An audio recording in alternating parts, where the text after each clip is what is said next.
Política de A a Z, com Mário Flávio. Oferecimento, Senhor Braga Barbearia e blog do Mário Flávio, a política de A a Z.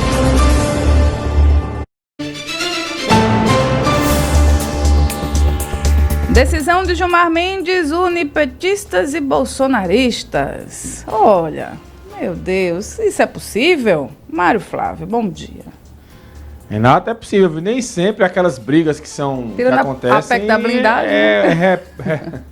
Elas são, na verdade, o que acontece quando eles estão nos bastidores, né? Tem muitos ali que se dão bem de verdade, apenas ali eles estão, né, defendendo o lado político e conseguindo cliques ali para as redes sociais. Mas olha, Renato, há tempos eu venho falando aqui sobre as atitudes arbitrárias do Supremo Tribunal Federal e como isso pode reverberar, né, como pode prejudicar a sociedade. Ontem, mais uma chamou a atenção.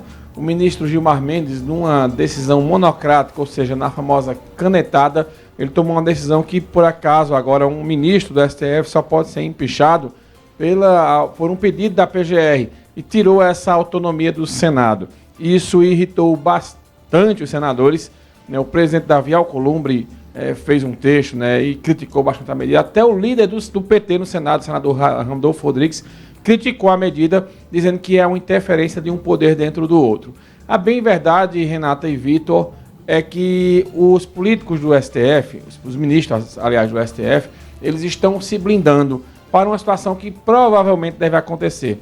As pesquisas indicam que o ano que vem o centro-direita deve eleger mais um número expressivo de candidatos. E, diante disso, aumentar a pressão em cima de possíveis retaliações ao STF. Só que quando o Gilmar Mendes toma esse tipo de ação, Renata, ele atinge diretamente a Constituição, tá? Porque a Constituição, para ela ser mudada, ela só pode ser mudada no Legislativo. E o que a Constituição diz é que um ministro do STF ele só pode sofrer esse tipo de ação pelo Senado. E uma canetada mudando isso, muda diretamente o que diz lá o texto, a Carta Magna da nossa nação. E isso não pode acontecer. Isso é um ataque direto à Constituição brasileira. Isso repercutiu muito mal. E eu só vi um partido que declarou apoio a essa situação. Foi o Solidariedade, do Paulinho da Força. Os demais partidos criticaram a medida. Então, o STF, ele atinge a Constituição, ele se blinda, mas, ao mesmo tempo, eu acho que isso vai ter um efeito contrário. Aquele discurso de perseguição, principalmente dos aliados do ex-presidente Jair Bolsonaro, ele só aumenta quando decisões como essa são tomadas. E vale ressaltar também o sigilo que foi decretado por outro ministro, né, do STF, o Dias Toffoli, né, Vitor e Renata, com relação à prisão do dono do banco, né, que a expectativa era muito grande e ele determinou o sigilo total em tudo que envolve essa prisão nas divulgações. Então isso aí, essas duas ações, elas acabaram gerando muita revolta, inclusive abrindo uma crise imensa entre o Senado e o STF. Eu vou trazer um trecho aqui agora, inclusive da fala do presidente do Senado, Davi Alcolumbre, e rapidinho, quando terminar, a gente comenta o que pode acontecer.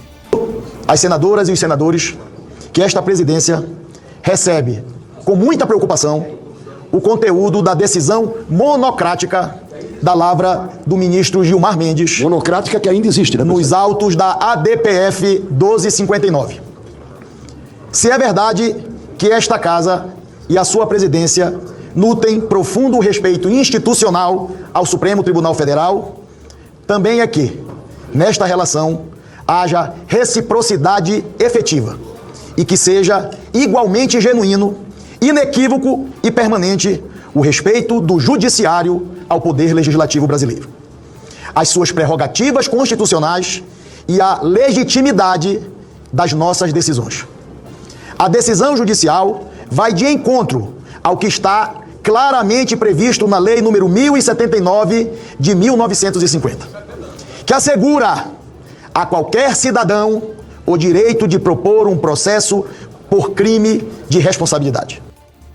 Pronto, então, Renata e Vitor, os próximos passos devem indicar, os senadores conversaram ontem, porque a bem verdade dessa história é que a eleição do ano que vem, estados, por exemplo, do Nordeste, como Rio Grande do Norte, praticamente todos que vão ser eleitos lá vão ser de centro-direita. No Ceará, deve eleger mais senadores de centro-direita. No Piauí também, Aracaju, né, Sergipe, enfim. Então vai ter um aumento muito grande, Vitor e Renata, de senadores que pensam mais alinhados ao centro-direita, principalmente essa decisão aí que o ministro toma, está de olho nisso, prevendo uma eleição ano que vem, que vai deixar uma casa muito mais à direita do que está hoje. Então Gilmar Mendes toma essa decisão para se blindar e blindar os colegas também. Mas pegou muito mal e a reação do Senado deve ser dura nos próximos dias. A gente vai acompanhar de perto, mas de fato é mais uma decisão equivocada, mais uma decisão do poder da caneta que deram poder demais ao STF visando Bolsonaro e agora parece que perderam o controle. Ô Mário, eu abri aqui a lei para que a gente possa ler exatamente o que diz. É a segunda parte da lei que trata do processo e julgamento, capítulo 1º da denúncia. Artigo 14. É permitido a qualquer cidadão denunciar o presidente da República ou ministro de Estado por crime de responsabilidade perante a Câmara dos Deputados. A denúncia só poderá ser recebida, artigo 15º, enquanto o denunciado não tiver, por qualquer motivo, deixado definitivamente o cargo. Artigo 16º. A denúncia assinada pelo denunciante com firma reconhecida deve ser acompanhada dos documentos que comprovem ou declaração de impossibilidade de apresentá-los com a indicação do local onde possam ser encontrados. E no artigo 17º, no processo de crime de responsabilidade, servirá de escrivão um funcionário da Secretaria da Câmara dos Deputados ou do Senado. Em momento algum se fala na PGR aqui.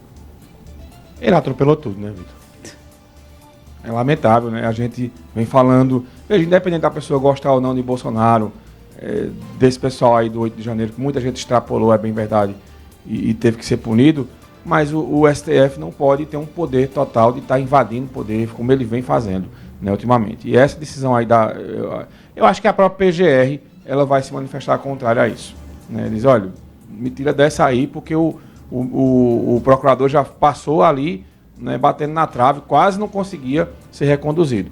Então, eu não sei se o pessoal vai querer comprar essa briga. Vai ser uma desmoralização pública ao ministro Gilmar Mendes, que é o decano do STF. Né? Mas eu acho que ele vai, dessa vez ele passou totalmente dos limites, porque... A não ser que internamente o STF costure uma alternativa para... Um meio termo. Tentar sair disso.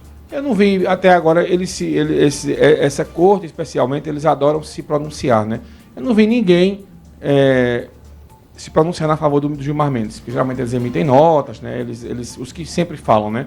Mas até agora eu não vi ninguém se pronunciando, não. Então ele ficou meio que isolado nessa situação. Vamos aguardar, acho que hoje... Será que o ministro Gilmar vai ter submete ao plenário? Foi uma decisão monocrática, ele pode levar para pode levar ao plenário. E vamos ver qual vai ser a repercussão disso, né? Se os ministros votarem a favor dele, é porque todos estão concordando. Uma decisão, no plenário, ela ganha mais força do que uma decisão monocrática, né? Uma decisão de uma pessoa só. Mas eu acho que o Senado vai propor também uma nova lei, né? Caso essa história vingue, o Senado vai propor uma nova lei para voltar ao que era antes ou tentar diminuir ainda mais os poderes do STF. Eu acho que o Gilmar Mendes abriu uma fenda muito grande aí de crise com o Senado. Vem aí uma nova ofensiva. Mário Flávio, obrigado. E daqui a pouco temos entrevista, Mário. O ex-prefeito de Santa Cruz, Fábio Aragão.